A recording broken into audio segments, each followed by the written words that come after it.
Hello, this is Sal Guatieri, Senior Economist, BMO Capital Markets. Seniors tend to spend a lot less than other adults on most things, reflecting lower income and different lifestyles.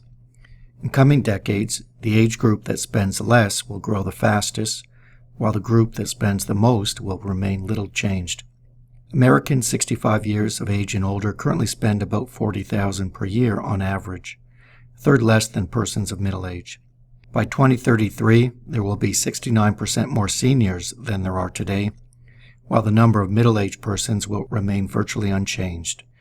This demographic shift should slow economic growth. Based on population projections and survey data on average expenditure by age group, U.S. personal consumption growth is expected to average almost 1/10 of a percentage point less per year in the next 2 decades, compared with a situation in which the population did not age. By 2033, consumer spending levels will be almost 2% lower due to aging.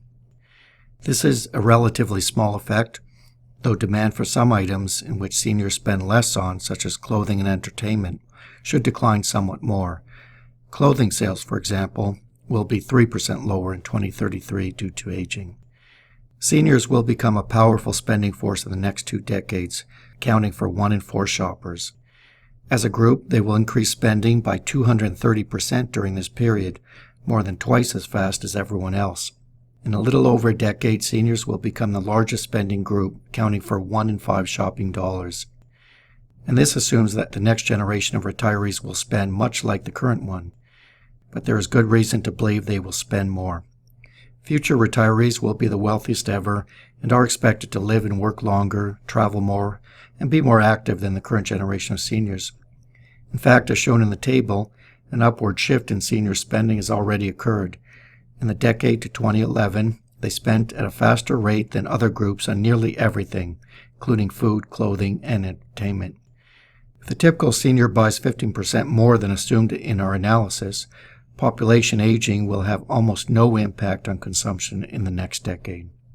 And neither should there be much direct impact of aging on economic growth. That said, slower population growth could reduce GDP growth by 0.2 of a percentage point by 2033. And what about Canada, a country that is projected to age slightly faster than the U.S.? Here we find that because of aging, annual consumption growth could decline about twice as much as in the U.S., around 0.2 of a percentage point on average in the next 2 decades, reducing consumption levels almost 5% by 2033. This assumes, of course, that future retirees spend much like the current generation. To wrap up, during the next 2 decades, a graying shopper will slow consumption and economic growth only slightly in the U.S. and a little more meaningfully in Canada. If you want more information about this topic, please contact me using the information on your screen. Thank you.